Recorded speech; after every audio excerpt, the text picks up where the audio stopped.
Maybe the only thing more interesting than Japanese martial arts are ancient Japanese weapons. Today you're going to see firsthand the weapons of the samurai and the ninja as we take you on a tour of a super interesting mini weapons museum in Kawagoe, Japan, a city outside of Tokyo. You will see for yourself the incredible influence of Japanese samurai armor on George Lucas and the Star Wars series. Find out which weapons actually killed the most enemies. Surprisingly, it is not the sword.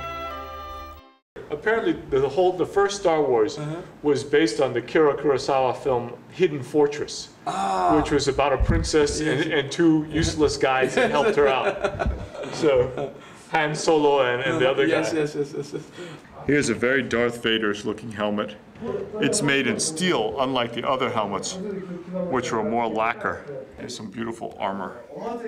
This armor is made out of thousands and thousands of pieces of leather, rope, and shellac. Here's a helmet with literally a gremlin head on top.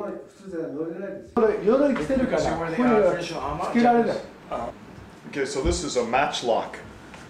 See here? This hole right here is the pan, and this is where you put the charge. And this has an elegant little guard which actually keeps the powder from getting wet in rain. The rope would ignite the charge of powder here, which would go in here and ignite the main charge of powder. Because they had armor, they actually held it more against their face than against their shoulder like a Western rifle. So when the recoil actually went back this way. It's very difficult. I don't quite get how they did this. Halfway through. This side. So that's a thread. So there's different types of threads. The first one is you show the enemy, you push your thumb open, right? That's a thread, yeah. That's a thread. So the first thread, it's here. I just push open the blade with my thumb.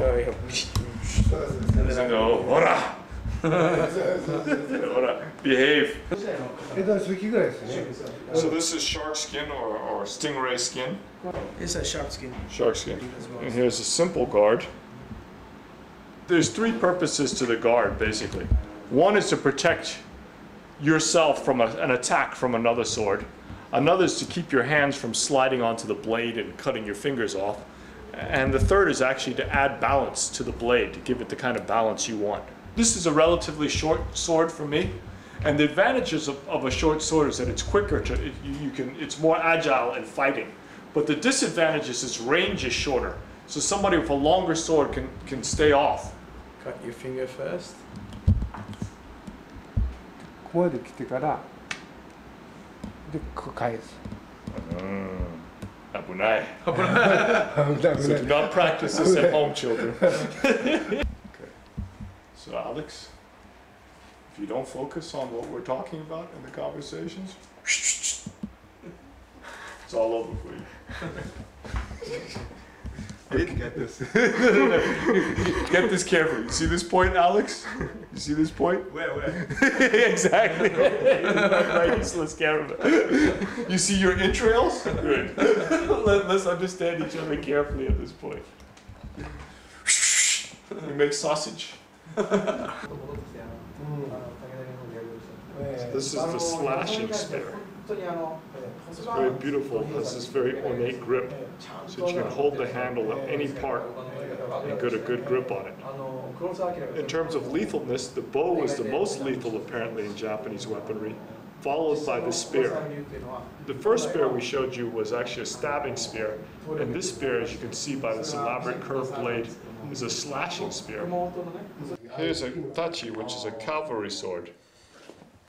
This is different than the katana in that it was made to be used by one hand, and it was made to be used on horseback. So it's lighter, it has a better balance, and it's made to swing and slash. It's almost primarily a slashing weapon, as opposed to the katana, which was both a stabbing and slashing weapon. Pretty blade.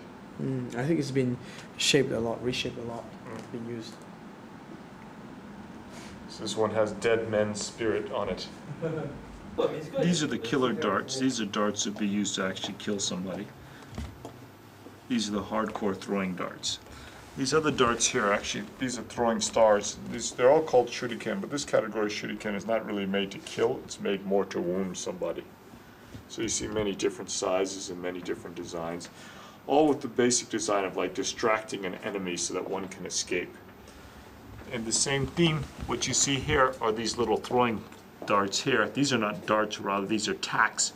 And you would throw these to prevent somebody from chasing you or prevent a horse from chasing you. Then behind here, you see yet another type of throwing knife. Another type of shuriken, but this one is also of the more deadly variety. This type is made to kill you.